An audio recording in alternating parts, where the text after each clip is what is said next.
Baik, saya akan bacakan kebenaran firman Tuhan yang terambil dari Yosua 20 ayat 1 sampai 9. Beginilah pembacaan firman Tuhan. Berfirmanlah Tuhan kepada Yosua, demikian.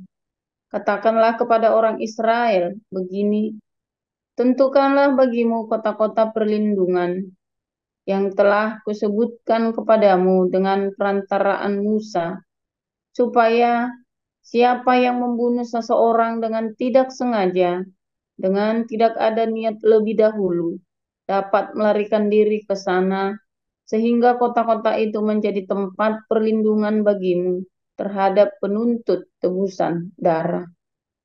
Apabila ia melarikan diri ke salah satu kota tadi, maka haruslah ia tinggal berdiri di depan pintu gerbang kota dan memberitahukan perkaranya kepada para tua-tua kota. Mereka harus menerima dia dalam kota itu dan memberikan tempat kepadanya, dan ia akan diam pada mereka. Apabila penuntut tebusan darah itu mengejar dia, pembunuh itu tidak akan diserahkan mereka ke dalam tangannya, sebab ia telah membunuh sesamanya manusia dengan tidak ada niat lebih dahulu dan dengan tidak menaruh benci kepadanya lebih dahulu. Ia harus tetap diam di kota itu sampai ia dihadapkan kepada rapat jemaah untuk diadili, sampai imam besar yang ada pada waktu itu mati. Maka barulah pembunuh itu boleh pulang ke kotanya dan ke rumahnya, ke kota dari mana ia melarikan diri. Lalu orang Israel menghususkan sebagai kota perlindungan Kedes di Galilea, di pegunungan Naftali, dan Sikem di pegunungan Efraim, dan Kiryat Arba, itulah Hebron di pegunungan Yehuda, dan di seberang sungai Yordan, di sebelah timur Yeriko, mereka menentukan Bejer di padang gurun, di dataran tinggi, dari suku Ruben, dan Ramot di Gilead dari suku Gad, dan Golan di Basan dari suku Manasye. Itulah kota-kota yang ditetapkan bagi semua orang Israel dan bagi pendatang-pendatang yang ada di tengah-tengah mereka, supaya setiap orang yang membunuh seseorang dengan tidak sengaja dapat melarikan diri ke sana dan jangan mati dibunuh oleh tangan penuntut tebusan darah sebelum ia dihadapkan kepada rapat jemaah. Demikian. Ya, selanjutnya kita akan membaca dari 1 Yohanes 3. Lihatlah betapa besarnya kasih yang dikaruniakan Bapa kepada kita, sehingga kita disebut anak-anak Allah. Dan memang kita adalah anak-anak Allah, karena itu dunia tidak mengenal kita, sebab dunia tidak mengenal Dia. Saudara-saudaraku yang kekasih, sekarang kita adalah anak-anak Allah, tetapi belum nyata apa keadaan kita kelak. Akan tetapi kita tahu bahwa apabila Kristus menyatakan dirinya, kita akan menjadi sama seperti Dia, sebab kita akan melihat Dia dalam keadaannya yang sebenarnya. Setiap orang yang menaruh pengharapan itu kepadanya, menyucikan diri sama seperti Dia yang adalah suci. Setiap orang yang berbuat dosa melanggar juga hukum Allah, sebab dosa ialah pelanggaran hukum Allah. Dan kamu tahu bahwa Ia telah menyatakan dirinya supaya Ia menghapus segala dosa, dan di dalam Dia tidak ada dosa. Karena itu, setiap orang yang tetap berada di dalam Dia tidak berbuat dosa lagi. Setiap orang yang tetap berbuat dosa tidak melihat dan tidak mengenal Dia. Anak-anakku, janganlah membiarkan seorang pun menyesatkan kamu. Barang siapa berbuat kebenaran adalah benar, sama seperti Kristus adalah benar. Barang siapa yang tetap berbuat dosa berasal dari iblis, sebab iblis berbuat dosa dari mulanya. Untuk inilah anak Allah menyatakan dirinya, yaitu supaya ia membinasakan perbuatan-perbuatan iblis itu. Setiap orang yang lahir dari Allah tidak berbuat dosa lagi, sebab benih ilahi tetap ada di dalam dia, dan ia tidak dapat berbuat dosa, karena ia lahir dari Allah. Inilah tandanya anak-anak Allah dan anak-anak iblis. Setiap orang yang tidak berbuat kebenaran tidak berasal dari Allah. Demikian juga barang siapa yang tidak mengasihi saudaranya. Sebab inilah berita yang telah kamu dengar dari mulanya, yaitu bahwa kita harus saling mengasihi. Bukan seperti Kain yang berasal dari si jahat yang membunuh adiknya. Dan apakah sebabnya ia membunuhnya? Sebab segala perbuatannya jahat dan perbuatan adiknya benar. Janganlah kamu heran, saudara-saudara, apabila dunia membenci kamu. Kita tahu bahwa kita sudah berpindah dari dalam maut ke dalam hidup, yaitu karena kita mengasihi saudara kita. Barang siapa tidak mengasihi, ia tetap di dalam maut. Setiap orang yang membenci saudaranya adalah seorang pembunuh manusia. Dan kamu tahu bahwa tidak ada seorang pembunuh yang tetap memiliki hidup yang kekal di dalam dirinya. Demikianlah kita ketahui kasih Kristus, yaitu bahwa ia telah menyerahkan nyawanya untuk kita. Jadi kita pun wajib menyerahkan nyawa kita untuk saudara-saudara kita. Barang siapa mempunyai harta duniawi dan melihat saudaranya menderita kekurangan, tetapi menutup pintu hatinya terhadapnya, saudaranya itu, bagaimanakah kasih Allah dapat tetap di dalam dirinya? Anak-anakku, marilah kita mengasihi bukan dengan perkataan atau dengan lidah, tetapi dengan perbuatan dan dalam kebenaran. Demikianlah kita ketahui bahwa kita berasal dari kebenaran. Demikian pula kita boleh memenangkan hati kita di hadapan Allah. Sebab jika kita dituduh olehnya, Allah adalah lebih besar daripada hati kita, serta mengetahui segala sesuatu. Saudara-saudaraku yang kekasih, jikalau hati kita tidak menuduh kita, maka kita mempunyai keberanian percaya untuk mendekati Allah. Dan apa saja yang kita minta, kita memperolehnya daripadanya. Karena kita menuruti segala perintahnya dan berbuat apa yang berkenan kepadanya. Dan inilah perintahnya itu, supaya kita percaya akan nama Yesus Kristus anaknya, dan supaya kita saling mengasihi sesuai dengan perintah yang diberikan Kristus kepada kita. Barang siapa menuruti segala perintahnya, ia diam di dalam Allah dan Allah di dalam dia. Dan demikianlah kita ketahui bahwa Allah ada di dalam kita, yaitu roh yang telah ia karuniakan kepada kita. Demikian firman Tuhan. Amin. Amin. Terima kasih untuk Bu Sarma dan Pak Maruli yang sudah membacakan ayat Alkitab. Mari Bapak Ibu kita siapkan hati pikiran kita untuk menerima firman Tuhan hari ini dengan judul Cara Israel Menyembunyikan Pembunuh yang akan disampaikan oleh Pastor Joseph Pauza. Pada Pastor dipersilakan.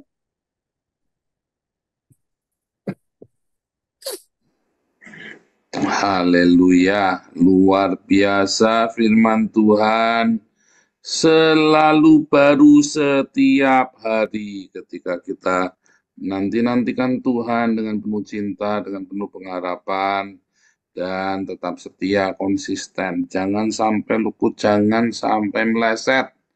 Rugi Anda nanti ya, bertahan sedikit lagi. Ya, bertahan, rendah hati, rendah hati, rendah hati, rendah hati, rendah hati, tiap hari bicara di cermin ya, rendah hati, rendah hati, rendah hati, rendah hati. Lolos kamu saudara, ya.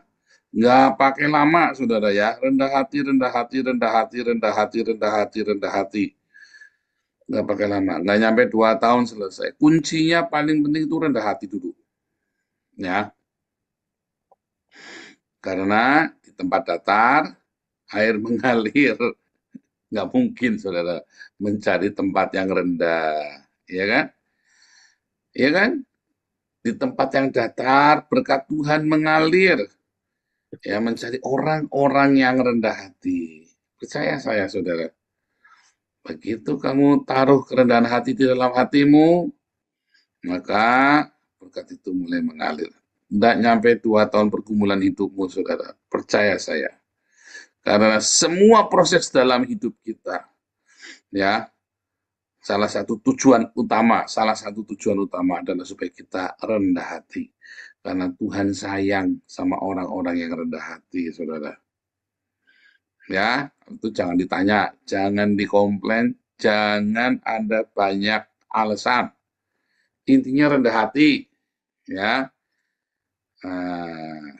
Kedua, belajar mengampuni dan belajar ikhlas hatinya. Saudara, kalau ada orang membunuh, ya, kenapa yang dipermasalahkan? Kalau di dalam perjanjian lama itu adalah tindakannya, pembunuhannya. Tapi di perjanjian baru itu motifnya, saudara. Sebetulnya perjanjian lama juga mempersoalkan motif. Ya, ada pembunuhan yang disengaja, ada pembunuhan yang tidak disengaja. Misalnya, saudara ya, Anda guyonan, bercanda, orang mau duduk, kursinya diambil, orang yang jengkang, kaget, jantungan mati, saudara. Apakah Anda bermaksud membunuh dia? Enggak. Enggak, saudara. Ya kan? Tapi lama hakim ditanya, kenapa ini kamu ambil kursinya? Bercanda, Pak. Kamu habis bertengkar apa enggak? Oh, ini saksinya ada, dia barusan bertengkar. Nah, itu, saudara. Walaupun tindakanmu adalah tindakan tidak sengaja, tapi kamu bisa dituduh karena kamu berusaha ribut sama dia, bertengkar sama dia. Ya, kamu bisa dituduh, ya, karena kamu berusaha bertengkar sama dia. Artinya kamu punya motif. Di dalam hatimu ada kebencian. Makanya di dalam sidang pengadilan, ya, selalu ditanya, baru bertengkar enggak?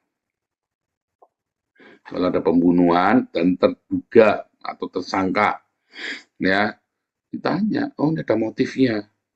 Motif, walaupun motif belum tentu membunuh, tetapi motif itu sudah pembunuhan. Begitu punya motif, ya, ada alat bukti, ada korban, ya, ada motif, udah klop bungkus, saudara. Ini kan? Makanya Tuhan Yesus berkata, kamu sudah kamu sudah benci saja, kamu itu sudah membunuh. Motif. Kamu benci saja, ya, itu kamu sudah membunuh. Jadi, banyak sekali, ya, misalnya nih, kamu nggak senang sama pendeta itu, ya, terus pendeta itu tiba-tiba naik motor, jatuh, gitu ya, masuk rumah sakit, kakinya patah. Dalam hatimu, mati, harusnya mati sekalian ya. Nah, itu kamu sudah membunuh dia, tuh, saudara. Itu kamu sudah membunuh. Bukan kamu yang membunuh, ya, bukan kamu.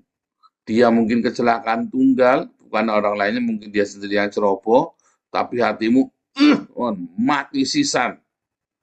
Nah, dosanya itu sama dengan dosa membunuh, saudara. Ya, karena bukannya kamu berbelas kasihan, malah kamu udah, nah itu loh, saudara. Itu berasal dari si jahat, itu berasal dari setan. Mati sisan. Ya kan? Hatimu jahat, hatimu membunuh. Kamu berharap istrimu jatuh, mati sisan, ganti lagi. Suamimu jebret kepleset, kakinya patah, aduh harusnya mati sekalian ya, supaya saya tidak usah kerawat. Itu kamu sudah membunuh, saudara. Siapa yang menyembunyikan? Siapa yang menyembunyikan motif-motif pembunuhan? Terlintas pun jangan. Wah, kalau saya jadi dia pateni, sniper. Siapa yang punya motif-motif seperti itu, saudara? Hati-hati, saudara. Karena itu dosanya sama dengan membunuh. Ya, kamu belum bertindak, tetapi hatimu sudah gelap. Hatimu ingin musuhmu celaka, istrimu, suamimu celaka, ingin mertuamu celaka, mati sisan. Itulah sebabnya kamu tidak punya cinta di hatimu.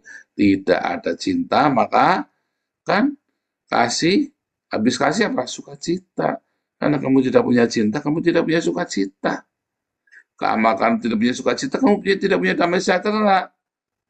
Kamu tidak punya kebaikan, apalagi kemurahan hati, dan seterusnya, saudara. Karena hatimu udah pengennya bunuh. Kamu sekali orang marem sisan. Belakang lagi marem sekali. Wah, kamu ingin banyak sekali orang yang ingin kamu celakai di hatimu. Hanya angan-angan, Pak. Iya, angan-angan tidak boleh. Angan-angan pun jangan. Berangan-angan untuk membunuh pun jangan, saudara. Karena disitulah iblis. Disitulah sarang setan. Disitulah semua dosa itu berasal angan-angan itu. Jangan dibiarkan. Pagi, siang, malam kamu dendam, kamu pengen bagaimana cara membunuh dia. Atau mengharapkan kematiannya. Itu adalah sebuah pembunuhan. Aku udah bermaksud begitu, iya, tapi kamu niat kan? Kamu udah suka. Nah, itulah pembunuhan yang sesungguhnya. Tuhan ajari kita hati kita bersih dari keinginan untuk membunuh, dari keinginan untuk mengharapkan musuhmu celaka.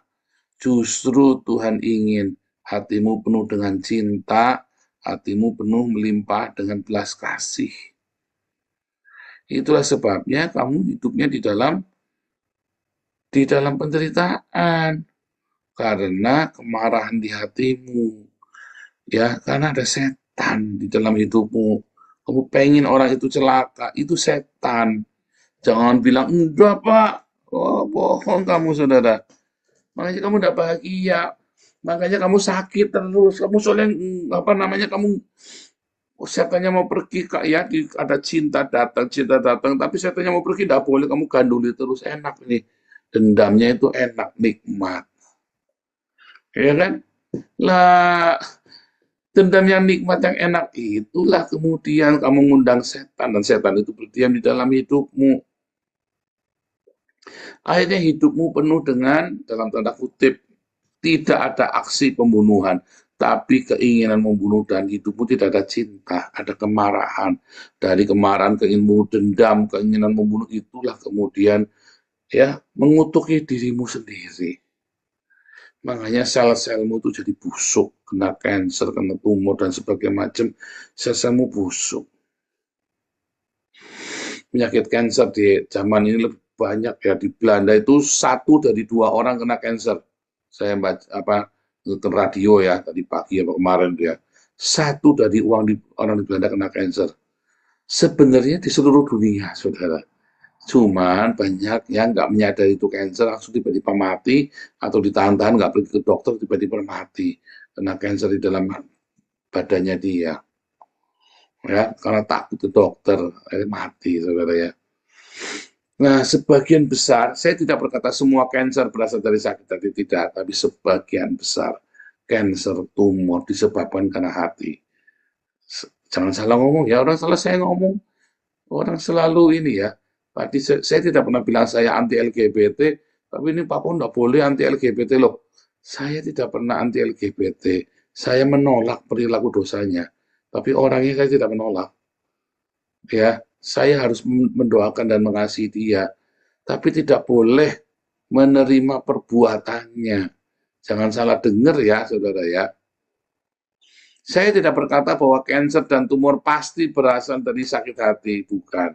Sebagian besar penyakit kanker dan tumor berasal karena dendam, karena keinginan membunuh yang tidak terlampiaskan. Ya kan? Kebencian, kemarahan kan? Nah, makanya banyak orang ya, kelihatannya hidupnya sehat, tapi dia kena kanker apa segala macam. Nah, sebagian besar itu karena apa? Karena keinginan, karena dendam yang amat sangat ya, yang terpendam, ngantem kemana-mana. Karena kebencian itu ya mengoksidasi hidupmu, saudara, menghanguskan hidupmu. Kebencian, kemarahan itu jangan disimpan. Ya, diikhlaskan. Kalau hatimu selalu penuh dengan ucapan syukur, hatimu percaya, sebetulnya kamu tidak perlu menyimpan kebencian itu. Jadinya kamu menyimpan kebencian itu karena kamu tidak percaya. Dan orang yang tidak percaya tidak masuk kerajaan Allah. Ya, ingat-ingat, buang jauh-jauh kemarahan di hatimu. Setiap kali ada sesuatu yang tidak enak, bersih-bersih dalam nama Yesus. Damai, aku mengampuni. Bersihkan hidupmu, saudara. Dalam nama Yesus, bersihkan. Dengan darah Yesus. Aku mengampuni, aku mengasihi, aku berkati kamu dalam nama Yesus. Begitu, saudara. Jangan kamu simpan kebencian, kemarahan, ya, kekesalan di hatimu itu ya. Kamu percaya Tuhan itu baik, ya. Tidak ada seorang pun yang bisa membuat kamu dendam, tidak ada seorang pun bisa membuat kamu pahit. Karena apa? Karena ada cinta yang melimpah. Cintanya siapa? Cintanya Tuhan Yesus. Makanya tiap hari sibukkan dirimu dengan diakonia, dengan bersedekah, bukan dengan ngerumpi, bukan dengan yang tidak perlu, aktivitas-aktivitas yang tidak perlu. Sibukkan dirimu, bagaimana kamu bisa hidupmu, bisa menolong orang lain. Tapi jangan lupa peliharakan dahulu keluargamu, sanak familimu, seisi rumahmu. Baru kamu pedulikan yang lain. Tetapi kalau kamu nganggur di gereja, makanya isinya jengkel, kepahitan, sakit hati. Ya, gereja itu isinya kepahitan. Kenapa? Karena kamu nganggur. Akhirnya karena kamu nganggur, cuman mikirin sakit hati, orang ini dulu giniin saya, orang itu dulu gituin saya. Kamu tidak berpikir apa yang sudah kamu menyakiti orang, kamu tidak pernah mikir omonganmu, hidupmu, kamu tidak pernah mikir. Sehingga kamu lupa mengampuni. Lupa mengampuni, simpel ya, lupa mengampuni. Nah, kamu sedang menyembunyikan pembunuh di dalam hidupmu, loh saudara. Ketika kamu lupa mengampuni atau kamu tidak mau mengampuni, apapun namanya, kamu sedang menyembunyikan pembunuhan di hatimu. Kepada siapa kamu tidak mau mengampuni, kamu sedang membunuh dia. Kepada siapa kamu membenci, kamu sedang membunuh dia. Dan pembunuh tidak masuk kerajaan surga. Ampuni, ampuni. Kalau kamu mengampuni, kamu bahagia. Seberapapun banyaknya uangmu, seberapapun miskinnya kamu, sama saja. Kamu tidak mengampuni, kamu tidak mengasihi, maka tidak akan ada sukacita lagi dalam hidupmu. Coba lepaskan pengampunan, nanti sukacita itu kembali dalam hidupmu. Saya sudah lakukan, saudara ya. Lepaskan pengampunan, nanti sukacita itu kan menghampiri hidupmu. Damai sejahtera, kebaikan, kemurahan, ya semua yang baik dari surga. Ketika kamu mengampuni, itu semua yang baik dari surga itu akan datang dalam hidupmu. Tuhan Yesus memberkati.